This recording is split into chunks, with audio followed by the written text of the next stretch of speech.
नाज़रीन, प्रोग्राम खबर से खबर में नादिर मिर्ज़ा में खुशामदीद। इमरान खान साहब ने आज एक दफ़ा फिर गैर रस्मी गुफ्तगू की है कुछ जर्नलिस्ट से, और जो अखज़ किया जा रहा है वो यही है कि डट के खड़ा है कप्तान। एक तरफ कहा यह जाता है PTI की जानिब से, खान साहब की जानिब से, कि इस्टेब्लिशमेंट का कोई सियासत में रोल नहीं होना चाहिए। दूसरी तरफ जोर इसी बात पर दिया जाता है कि अगर मुज़ाकरात करेंगे और बात करेंगे तो इस्टेब्लिशमेंट से करेंगे।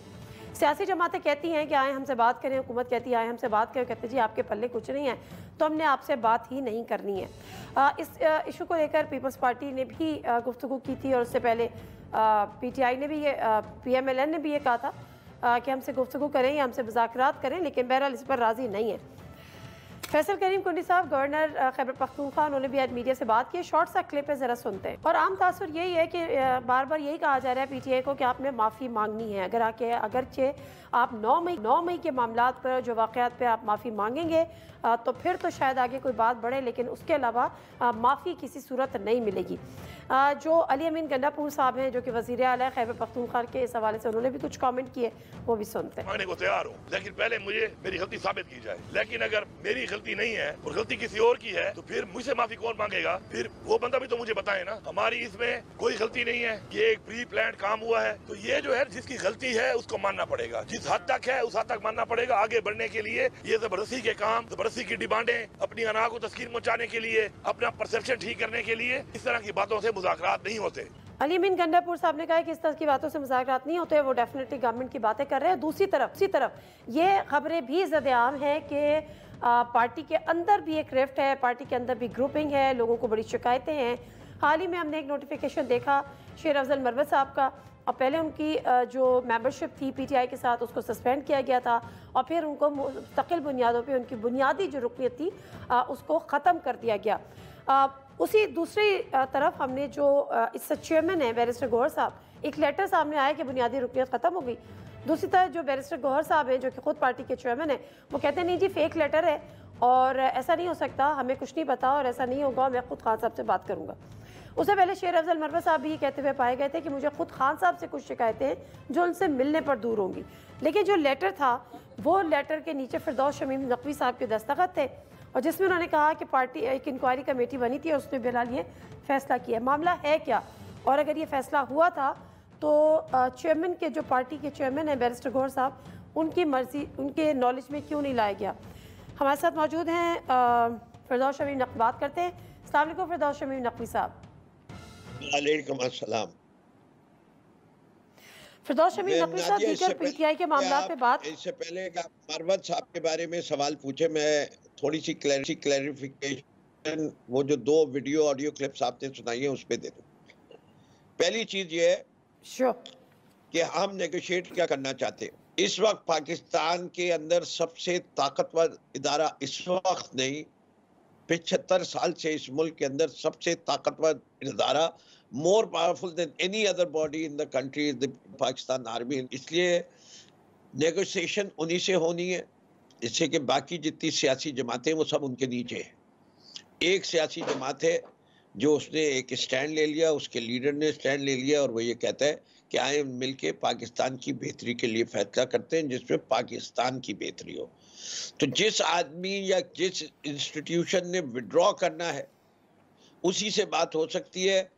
वो जो जाके गुजारिश करेगा जी ये PTI वाले कह रहे हैं कि आप विड्रॉ कर लेंगे तो मामला मुल्क के अच्छे हो जाएंगे, वो सुने पहले। अगर वो दूसरे बिलीव करते हैं, हम इस बात पे बिलीव करते हैं कि विदाउट आर्मीज विड्रॉयल पाकिस्तान में ट्रू डेमोक्रेसी नहीं आएगी। नहीं, एक सेकंड फिरदौस शमीम नकवी साहब, एक सेकंड, सॉरी मैं आपकी बात काट रही हूँ, लेकिन इसी बात से जुड़ा हुआ सवाल है। मुझे ये समझाएं और कौम को ये समझाएं कि जब आप इस्टेब्लिशमेंट के साथ मुज़ाकरात की बात करते हैं तो एजेंडा क्या होगा? आप उनके साथ टेबल पे बैठेंगे और आप उनको कहेंगे चले जी। मैं आपको बता रहा हूँ, हमारा एजेंडा 1 है। We are saying all rule of law and as per the constitution of Pakistan. फिर उसके बाद बाकी है good governance, transparency, respect for democracy, independence, fair and free election, वो सारी बातें ठीक है ना। लेकिन बुनियादी इधर से दूसरी चीज सब उन्हीं से कर लेंगे। मैं एक जुमला और कहते हैं, फिर मैं आपके सवाल पे आ जाऊंगा जिसकी वजह से आपने मुझे बुलाया। मैं एक स्टेप और आगे जाता हूं। अगर 9 मई के अंदर हम में से जो भी इन्वॉल्व है और साबित होता है, हम माफी नहीं, हम चाहेंगे उस आदमी को सजा मिले और वो सजा भुगते। माफी तो छोटी चीज हो जाती है, माफी मांग के जान छुटा ले। हम माफी नहीं मांग रहे, हम कह रहे हैं जो भी मुल्क में किसी प्राइवेट प्रॉपर्टी, पब्लिक प्रॉपर्टी को, हमारी 28 साल तारीख है, इसमें अनथक मेहनत है। हमने एक इमेज क्रिएट किया कि we are a party which is a non violent party. हमने इतने जलसे जुलूस किया, हम एक पत्ता नहीं टूटने देते थे। ऑल ऑफ अ सडन हमारे पे ये इल्जाम आ रहा है एक जगह नहीं कितनी जगह, और ये कोई पूरे पाकिस्तान को पता है कि वो समझा नहीं सक रहे कि ये कैसे मुमकिन है कि एक पुलिस का टीयर गैस शेल नहीं चला लाहौर में, कोई वाटर कैनन नहीं चली, कोई रबर बुलेट नहीं चली, जो दरवाजे थे वो खुले रहे। सर ये तो सारी बातें ठीक है आपकी, और दायरा इन्वेस्टिगेशन होगी, उसके घर का दरवाजा भी पूरा खुला हुआ मिला हुआ है। भाई आपके पास सारी वीडियोज हैं जो आप बार बार चलाते हैं, उन लोगों के नाम, शनाख्ती कार्ड नंबर नाजरा निकाल सकती है। आप दुनिया की बेहतरीन इंटेलिजेंस एजेंसी आप चला रहे हैं। नकवी साहब, इमरान खान साहब खुद ये तस्लीम कर चुके हैं कि जी मैंने एहतजाज का कहा था, और जो दीगर जो इदारे हैं या जो तस्वीबात है या उनके सामने एहतजाज का तो किसी ने आज कहने को तैयार हूँ। अगर मुझे किसी इदारे के किरदार से है कि ये इदारे का किरदार सही नहीं है, तो मैं एहतजाज जाके किस तरह करूंगा? समुंदर के साहिल पे जाके करूंगा, या मैं उस इदारे का जहां पहचाने का? एहतजाज का वायलेंट होना is a different thing. Protest करना मेरा राइट है as a Pakistan. There is nothing barring me in the constitution of Pakistan which says कि I can't protest in front of Punjab assembly और द नेशनल असेंबली और in front of the supreme court of Pakistan. Show me अगर ऐसी कोई limitation है। हाँ, मैं उसकी सैंक्टिटी को वायलेट करूं, वो गलत है, वो नहीं होनी चाहिए। हम पे पीटीवी का इल्जाम आता है, हम उस वक्त भी कहते हैं हम नहीं थे। उस वक्त की भी जो थी मारिया मेमन साहिबा और कुछ हमारे साथ जो गए थे ताहिरुल कादी साहब के लोगों ने किया था। इल्जाम हमें उस वक्त भी लगा था, but we at that time also we disordered.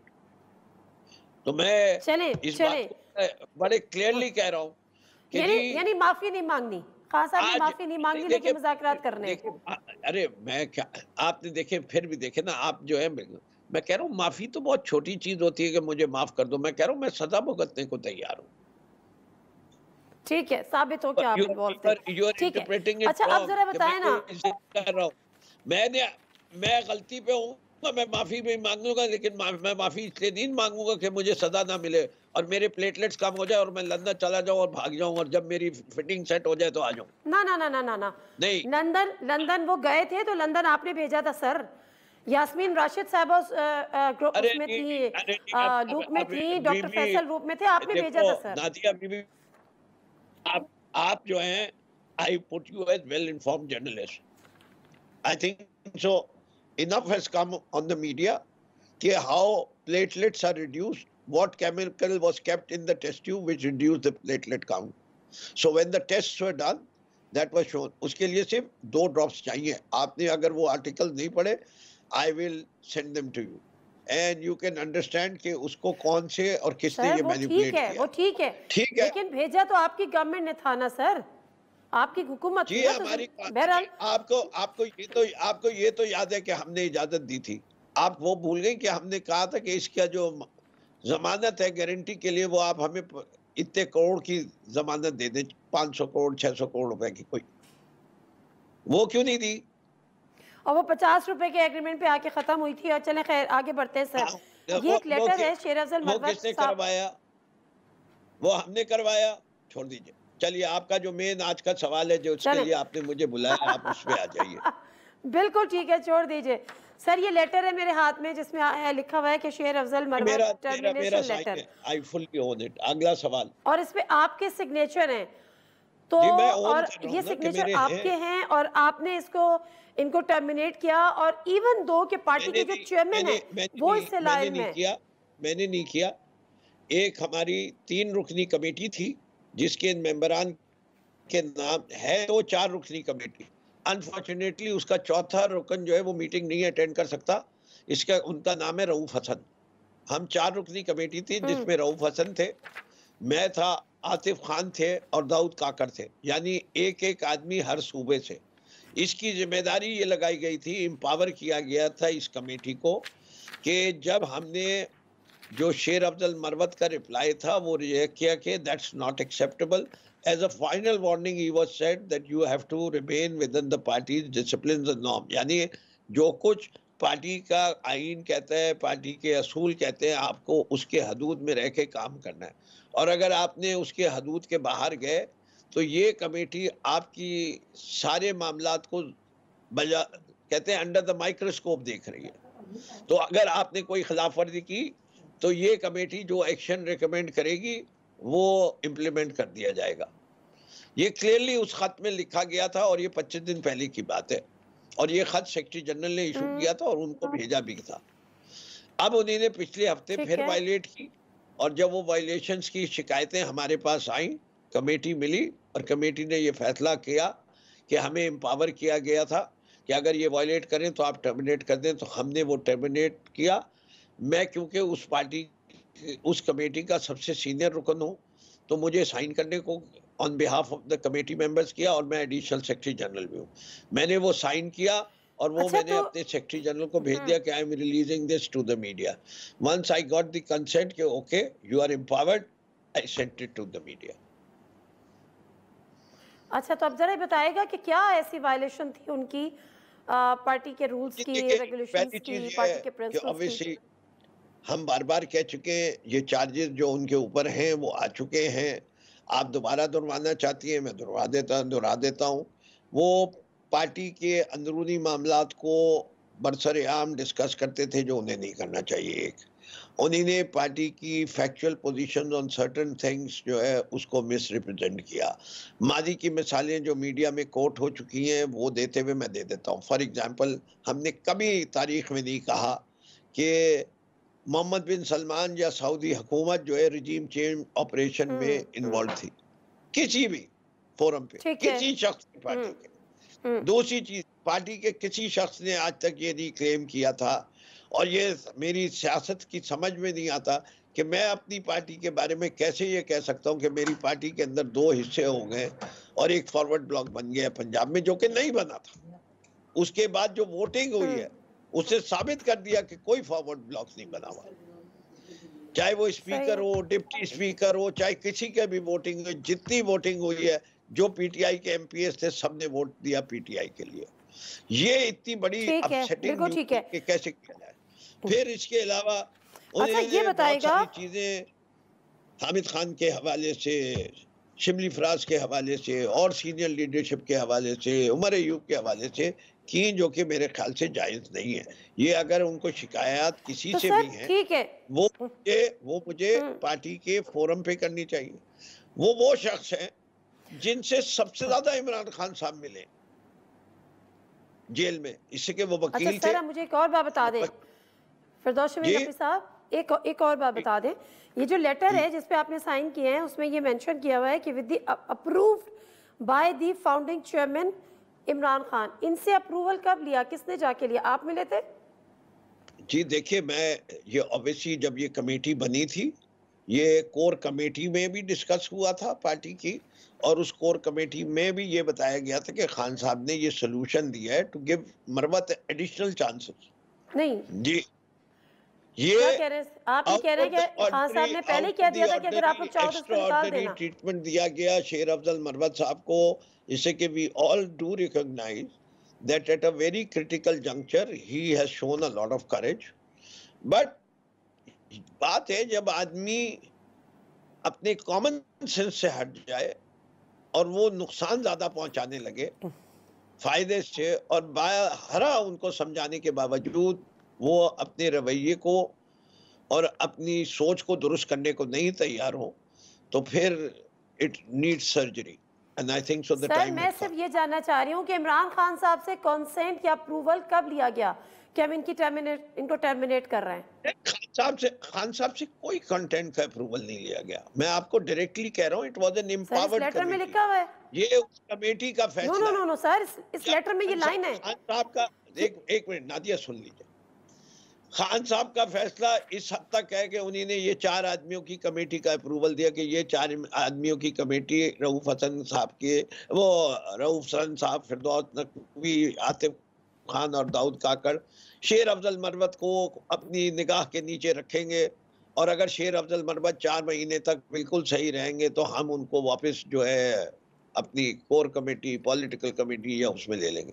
और अगर शेर अफजल मरवत साहब ने यही रवैया जारी रखा जो जिसके ऊपर उनकी मेंबरशिप सस्पेंड हुई है, तो फिर अगला मरहला जो है वो क्रॉस करने के फैसला कौन करेगा? ये 4 रुकनी कमेटी करेगी।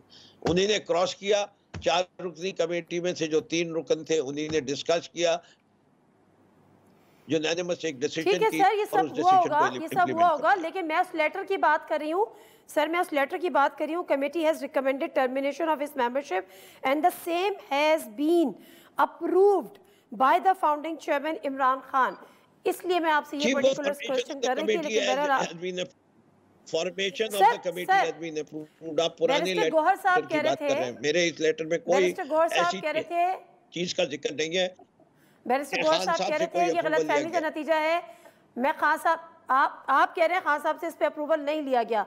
बैरिस्टर गौहर साहब कह रहे हैं कि ये गलतफहमी का नतीजा है। I will speak to Khan साहब, उनको क्यों नहीं उनको भी बेखबर रखा गया? वो तो इस लेटर को फेक कहते रहे। देखिए, sorry, I think so you are ill informed, and barrister Gohar ने ये रात स्टेटमेंट दिया था आज के सुबह के बाद 10-11 बजे के बाद, जबकि उनके मुझसे बात हो गई, उसके बाद उन्होंने कोई ऐसा स्टेटमेंट नहीं दिया। मैंने उनको याद दिलाया कि आपने कमेटी को एम्पावर किया था कि नहीं किया था। जब एक कमेटी एम्पावर्ड होती है तो उस कमेटी को फिर किसी से अप्रूवल नहीं लेनी पड़ती, वरना आप उसकी टर्म्स ऑफ रेफरेंस में लिखते हैं they will decide and give their decision to so and so and then that the person will announce. ठीक है, और मेरी रिक्वायरमेंट सेक्रेटरी जनरल ये कि इन्फॉर्म माय सेक्रेटरी जनरल, और वो सेक्रेटरी जनरल साहब की जिम्मेदारी ये है कि वो गौहर साहब को करें। आज के इस इंसिडेंट के बाद इंशाल्लाह हम एज अ पार्टी अपना इस एसओपी को चेंज करेंगे और आइंदा आपको इस किस्म की जो है, देखिए इस वक्त ये पार्टी जो है इसको कितनी मुश्किलात के अंदर हम काम कर रहे हैं आपको उसका अंदाजा हो। मेरे पास कोई दफ्तर नहीं है जी सर, मेरे पास स्टाफ भी नहीं है, पूरा स्टाफ पार्टी है वो जेल में था इस्लामाबाद का, दफ्तर सील था, आज भी उस दफ्तर में कोई बैठने की जगह नहीं, मेरे सारे कंप्यूटर्स ले लिए गए, सब कुछ ले लिया गया। इसके बावजूद हम अपना नैरेटिव भी दे रहे हैं, हम पार्टी को फंक्शनल भी रख रहे हैं, हम जलसा भी कर रहे हैं। बेशक इसमें तो कोई शक शुबे की गुंजाइश नहीं है। बहुत शुक्रिया फिरदौस शमी नकवी साहब। माज़रत में बिल्कुल ख़त्म हो गया, बार बार मुझे कहा जा रहा है सेगमेंट को ख़त्म करने का। ब्रेक लेती हूँ, ब्रेक से वापस आती हूँ। जमात इस्लामी का धरना चल रहा है, चले जा रहा है, कब तक चलेगा, आगे क्या होगा, हुकूमत उसको संजीदा नहीं ले रही। ब्रेक लेते हैं, लियाकत बलोच साहब हमारे साथ होंगे, उनसे जानेंगे। जी नाज़रीन, प्रोग्राम में एक दफ़ा फिर आपको खुशामदीद कहते हैं। और जमात इस्लामी का जो धरना है लियाकत बाग पे मरी रोड पर, वो आज 90 दिन दाखिल हो गया है। कल वज़ीर आज़म ने भी पार्लियामेंट में इस हवाले से बात की थी, लेकिन मामला ये है कि जो उनके मुतालबात हैं, आज जब अमीर जमात इस्लामी हाफिज़ नईम साहब गुफ्तगू कर रहे थे, उस धरने से खिताब कर रहे थे, तो उन्होंने भी कहा कि हुकूमत जो है वो संजीदा नज़र नहीं आती। और वज़ीर आज़म साहब चाहे जितने भी बयान दे लें, लेकिन उनको मुतालबात पूरे करने होंगे। लेकिन वज़ीर आज़म साहब क्या कह रहे थे वो भी हम देखेंगे, आपको भी दोबारा सुनवाएंगे। इस वक्त हमें ज्वाइन किया है लियाकत बलोच साहब ने, जो कि सीनियर रहनुमा है, नायब अमीर है जमात इस्लामी पाकिस्तान के। जी अस्सलाम वालेकुम लियाकत बलोच साहब। अस्सलाम वालेकुम। लियाकत बलोच साहब, मुझे पता है कि आप धरने में से हैं और काफ़ी जो है वो डेफिनेटली वहाँ पर एक भरपूर किस्म का वो धरना है, शोर भी बहुत है।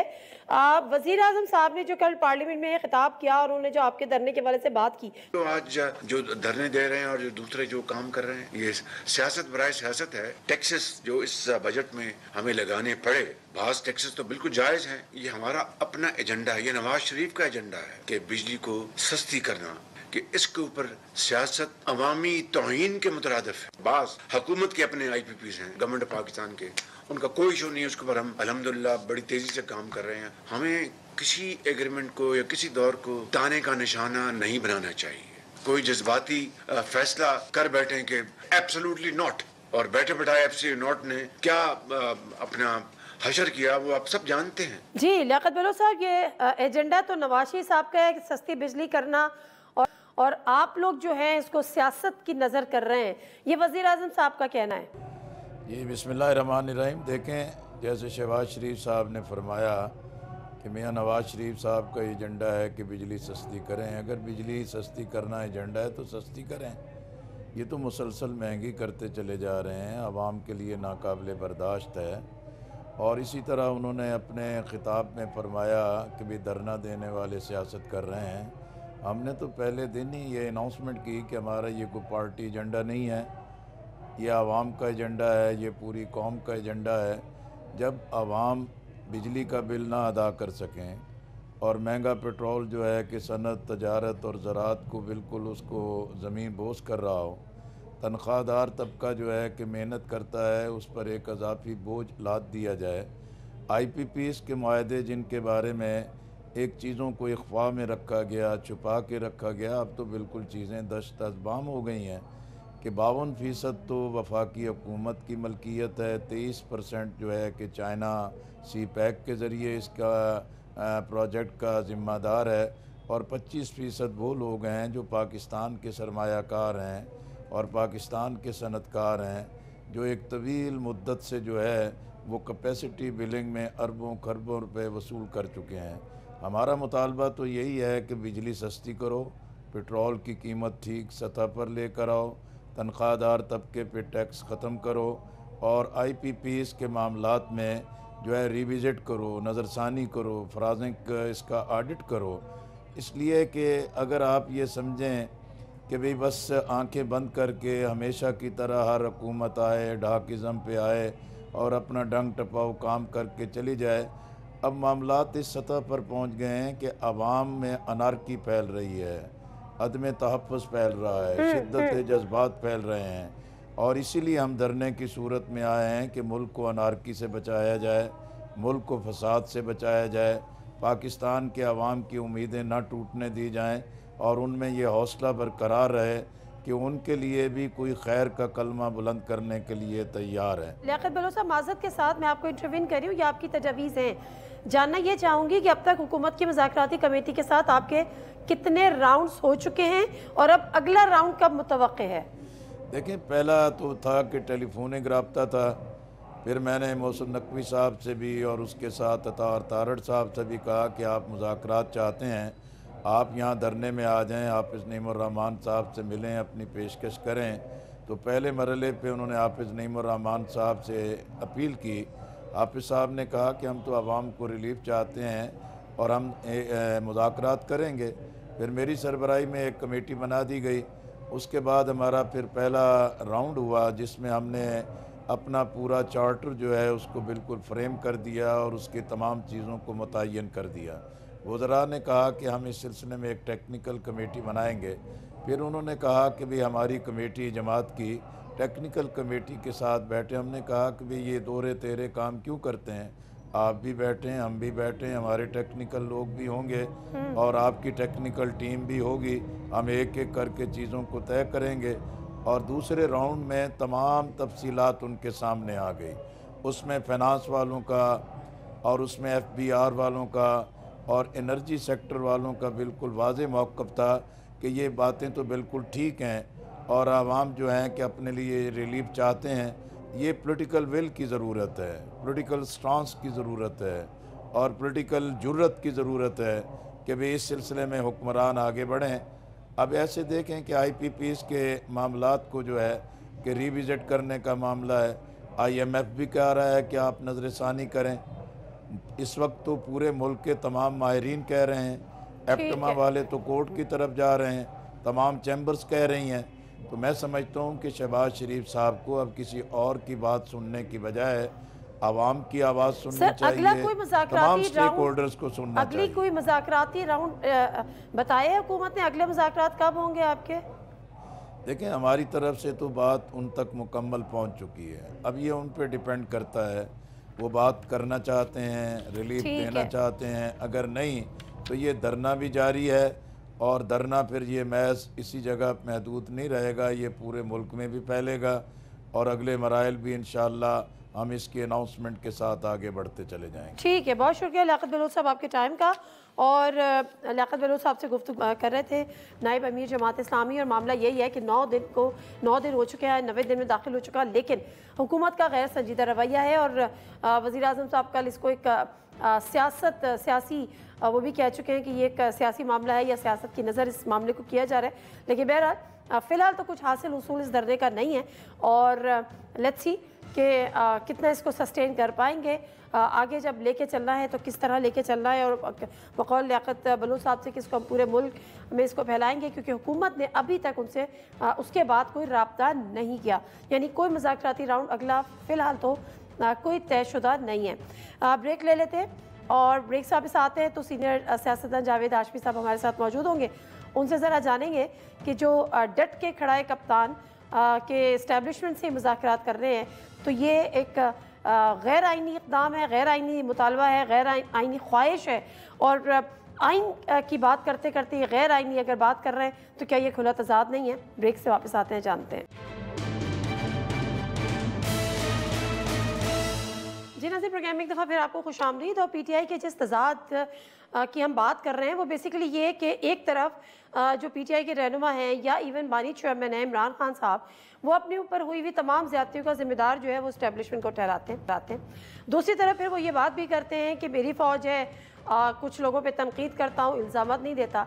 आइन के हवाले से वो कहते हैं कि फ़ौज का सियासत में किसी किस्म का रोल नहीं होना चाहिए, लेकिन दूसरी तरफ वो ये बात भी कर रहे होते हैं कि जी अगर मैंने किसी से मुज़ाकरात करने हैं तो वो सिर्फ फ़ौज से एस्टेब्लिशमेंट से करने हैं। तो क्या ये कोई वाइज डिसीजन है, अक्लमंदाना बात है, या यही मसले का हल है कि तमाम किसी भी सियासी जमात से बात ना की जाए? इस बात पे भी और कुछ दीगर चीज़ों पे हम गुफ्तगू करेंगे। सीनियर सियासतदान मखदूम जावेद हाशमी साहब हमारे साथ हैं। अस्सलाम वालेकुम जावेद हाशमी साहब। जी वालेकुम सलाम राबिया। जावेद हाशमी साहब, ज़रा अपने तजुर्बे की रोशनी में भी हमें ज़रा बताइएगा ये बात कि एक जमात जो कि खुलेआम ये भी कह रही है कि उसके साथ जो कुछ हुआ उसकी ज़िम्मेदार इस्टेब्लिशमेंट है, फिर ना तो वो किसी सियासी जमात से बात करती है, ना वो हुकूमत से बात करती है, बावजूद कि हुकूमत उसको पेशकश करती है, वो आज भी डटी हुई ये है कि मैंने बात करनी है तो इस्टेब्लिशमेंट से करनी है। तो ये तो बिल्कुल एक गैर आइनी चीज़ नहीं है? देखिए नादिया, गैर आइनी बात तो ये है कि उनके साथ डील कर ली जाए खुफिया तरीके से।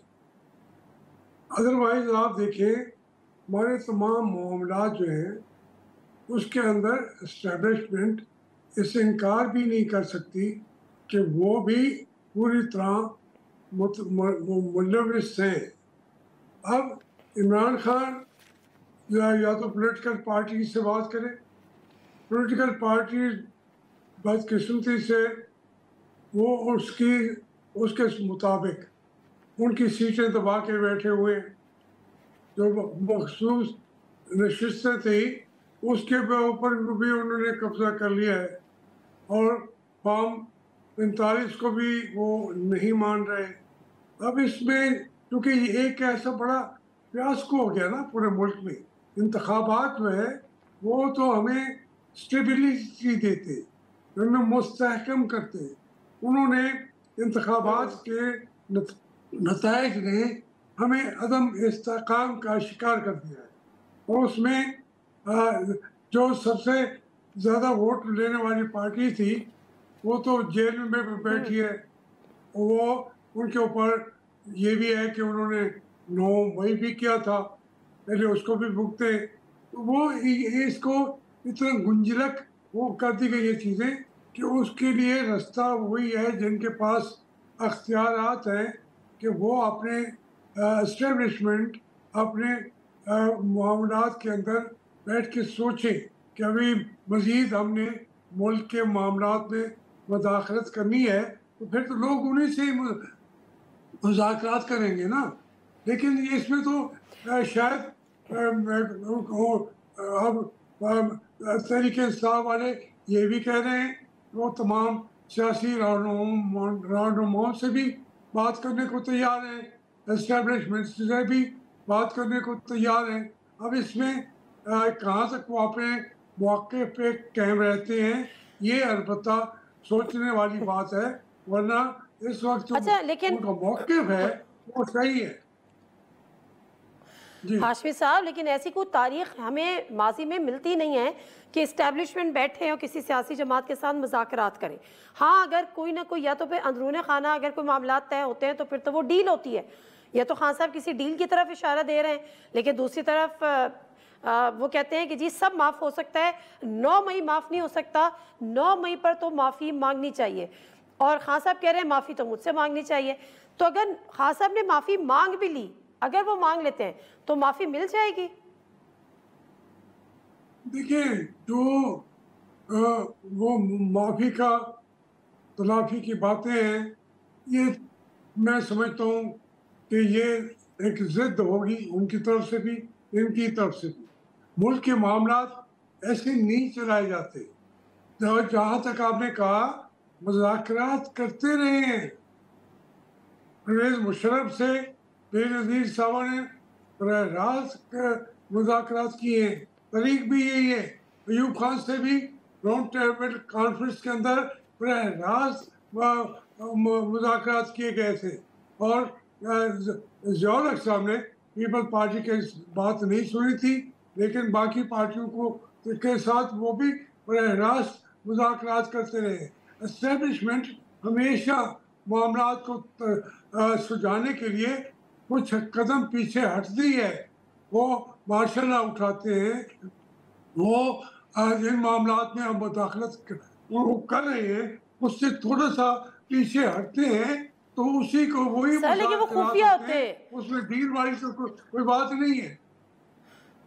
सर वो खुफिया होते हैं। मुशर्रफ साहब ने जब बेनज़ीर के मामला तय हुए, दुबई में हुए, बाद में पता चला कि उनको एक NRO मिल गया। नवाज शरीफ साहब के जब जनरल बाजवा से मुज़ाकरात हुए, बाद में चीज़ें पता चली, वो डील करके बाहर चले गए। सामने यही था कि PTI के गवर्नमेंट ने दी, और फिर लंदन में जाके मुलाकातें की। तो मामला तो जितने भी तय होते हैं वो खुफिया होते हैं ना, ओपनली तो सर कोई मुज़ाकरात इस्टेब्लिशमेंट टेबल पर नहीं बैठती किसी भी सियासी जमात के साथ। हाँ, मैंने कहा है कि अयूब खान के साथ राउंड टेबल कॉन्फ्रेंस में कौन बैठा था? शेख मुजीब भी बैठा था, नवाज नसरुल्लाह बैठा था, उसमें सारे लोग मौजूद थे। बराह रास्त मुज़ाकरात भी करने पड़ते हैं। इस मैं मज़ीद इसके मैं कहेंगे तो मैं पहले बता चुका हूँ, बारहा ऐसा हुआ है, क्योंकि इख्तियारात जो हिडन एजेंडा है वो अलग बात है कि क्या बात तय की वो करते हैं, उसको डील कहते हैं। बेनज़ीर साहबा के भी उसकी जो उन्होंने लंदन में दस्तखत कर दिए, फिर उन्होंने जब उनके साथ मुज़ाकरात किए दुबई में बैठ के, परवेज़ मुशर्रफ साहब वही दुबई में गए। ये होता रहा है, लेकिन अगर कोई वो बता दें कि हम फला आदमी हमारा या फला पार्टी या फला हमारे लोग बात करेंगे, उनसे बैठ के तय करो, तो इमरान खान उनसे भी बात करेंगे या नहीं करेंगे मैं तो कह नहीं सकता। लेकिन पॉलिटिकली हम वो इस मुल्क को हर दफ़ा हमारा नया प्रोग्राम होता है, नया तरीक़ेकार होता है, नए तरीके से आइन पर कंट्रोल हासिल कर लेती है एस्टेब्लिशमेंट। तो इसलिए बात उन्हीं से होगी, और वही अगर थोड़ा सा 2 कदम पीछे हटेंगे तो फिर मुल्क आगे चलेगा। वरना जो आपके मुआशी हालात हैं आज मुल्क के अंदर, क्या ठीक हो जाएंगे? अगर मुज़ाकरात, ये वो पार्टी है जिसको सब मान रहे हैं ये सबसे बड़ी पार्टी है। अगर वो उसको आप कहें कि जी आप चाहे आप तो जेल में जाए, आप तो सजाएं भोगें, तो फिर इससे किससे बात करेगा? इमरान खान अगर नहीं करेगा तो भी मुल्क नहीं चलेगा, एस्टेब्लिश नहीं करेगी तो भी मुल्क नहीं चलेगी। बाकी पीपल्स पार्टी और मुस्लिम लीग का जहाँ तक ताल्लुक है, इनकी तो आपको हैसियत हालात ने रहने नहीं दी। उनको इक़्तिदार मिला हुआ है, उसको इंजॉय कर रहे हैं, और जो कुछ उसको बिसाती वो इस्तेमाल करना चाहती है एस्टेब्लिशमेंट, वो होने के लिए तैयार है। वैसे मुख्तसर सा ब्रेक, वापस आते हैं, मज़ीद बात करते हैं।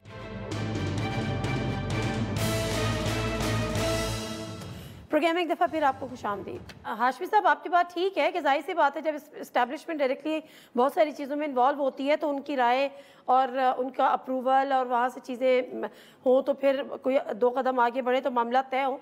जिस हुकूमत की आप बात कर रहे हैं उन्होंने भी बात की, कई दफ़ा मुज़ाकरात की दावत भी दी, दूसरी तरफ कभी बैन करने की बात की। अभी हाल ही में एक बिल कि जी रिजर्व सीट जो 41 वाली है, 39 का तो नोटिफिकेशन हो गया, वो इनको ना मिले, पीटीआई को बैन करने की भी बात हो रही है, उनके रवाबित को इंडिया के साथ और इधर से भी हो रही है। फिर डिजिटल जो दहशतगर्दी का नाम दिया गया है, जो सारा सोशल मीडिया, उसको भी कर्ब करने की बातें हो रही हैं। तो ये सब कुछ किसकी ईमा पे हो रहा है? हुकूमत खुद से कर रही है? आप जरा 1 मिनट के लिए मैं आपसे कहूँ, क्या पीपल्स पार्टी के ऊपर इंडिया के साथ मामला तय करने का इल्ज़ाम नहीं था? क्या एमक्यूएम के ऊपर इंडिया के साथ ताल्लुकात का इल्ज़ाम नहीं था? क्या एएनपी के ऊपर इंडिया के साथ और काबुल के साथ मामला उनका एजेंट बनने का ऐलान नहीं था? ये ना करें। इस तरीके से आगे में आके जो पार्टियां वो जिसको वो खत्म करना होता है, ये इल्ज़ाम लगाते हैं, जब उन्हें छोड़ना होता है तो फिर वो इल्ज़ाम कहाँ चले गए? पीपल पार्टी में थे ना, फिर इसी तरीके से एमक्यूएम पे भी थे कि ये इंडियन एजेंट हैं, बाकी उन लोगों पे भी ऐसे ही था। तो इसलिए वो इल्ज़ामात बनाना और उसको फिर वापस लेना ये कोई नया काम नहीं होगा, वो कर लें। ये बात आपकी बिल्कुल दुरुस्त है। सर, अब जरा इस हुकूमत पर आ जाते हैं। इस हुकूमत का मुस्तकबिल, क्योंकि जाहिर सी बात है बड़ी प्लानिंग से आई है, बड़ी जिसको कहते हैं कि खुद बिलावल भुट्टो जरदारी साहब कहते थे कि जी ये इलेक्टेड नहीं, ये सिलेक्टेड प्लस हैं। एक सवाल आपसे बात ये कि नवाज शरीफ साहब जब वापस आए थे वो किसी वाकई डील का नतीजा था और वो वजीर आजम बनने के लिए ही आए थे? आने के बाद कहते हैं उनसे हाथ हो गया। देखिए, हाथ तो उनके साथ कर दिया है वोटों ने। उनके हल्के के बारे में जो कहा जा रहा है, मुख्तलिफ बैनुल-अक़वामी तंजीमें सर्वे करके फिर उससे हट के इलेक्शन कमीशन के अपनी रिकॉर्ड के ऊपर जब ये हो कि कई पोलिंग स्टेशन के अंदर अगर लिखे हुए वोट जो हैं वो 3000 हैं या 4000 हैं, तो उसके अंदर उन्होंने मियां नवाज शरीफ के हक में 6000 डाल दिए हैं। अब वो ये चीज़ें जब खुल के आती हैं तो फिर डील भी सामने आ जाती है। इक़्तिदार उसी पार्टी को दिया गया और उसमें मरीम नवाज हों, उनके हल्के के अंदर भी वही हाल है, शहबाज शरीफ के हल्के के अंदर भी वही हाल है। फिर ऑन बैठा हुआ है लाहौर की कोई एक सीट तो कहें कि वो जनाब हम तो जीत गए थे। तो जिस पार्टी को इतना खोखला करके फिर इक़्तिदार दिया गया है, वो डील वो होती है जिसको डील कहते हैं।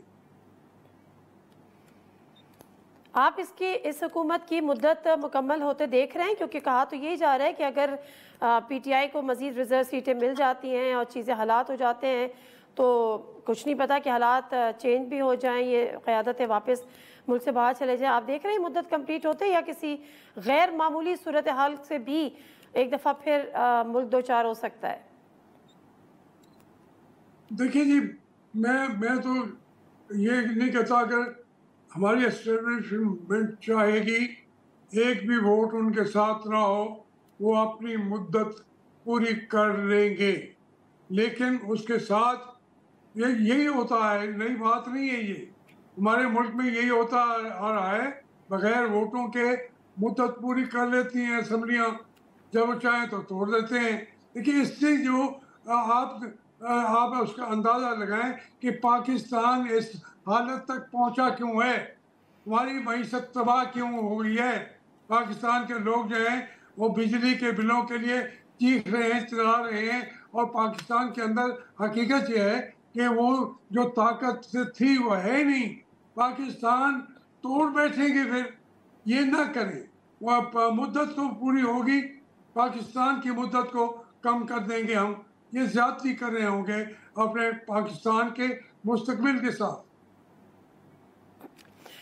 ओके, बहुत शुक्रिया मखदूम जावेद हाशमी साहब, आपके टाइम और गुफ्तगू कर रहे थे। बात वही घूम फिर के आ जाती है, जो भी सीनियर लोग हैं उनका एक सिंपल सा मौक़िफ़ होता है कि पॉलिटिकल स्टेबिलिटी के लिए यानी सियासी इस्तेहकाम के लिए जो बन पड़े करें, चाहे आपको एक कदम पीछे हटना पड़े, चाहे आपको 2 कदम पीछे हटना पड़े, कोई ग्रैंड डायलॉग्स करने पड़े या जो भी हो, क्योंकि इससे जो सूरत हाल है, हम बार बार रो रहे हैं जमात इस्लामी का धरना कि जी मायशी हालात ख़राब है, बिजली के बिल को के पैसे कम करें, यूनिट्स के पैसे कम करें, अखराजात कम करें, महंगाई कम करें। ये सब कैसे होगी? सरमायाकारी इस मुल्क में कैसे होगी? सिर्फ उस सूरत में जब पॉलिटिकल स्टेबिलिटी होगी। और फिर डिपेंड ये करता है कि कोई हो जो इतना सियाना हो और अक्ल के नाखुन ले। प्रोग्राम से दीजिए नादिम मिर्ज़ा को इजाज़त। अल्लाह हाफ़िज़।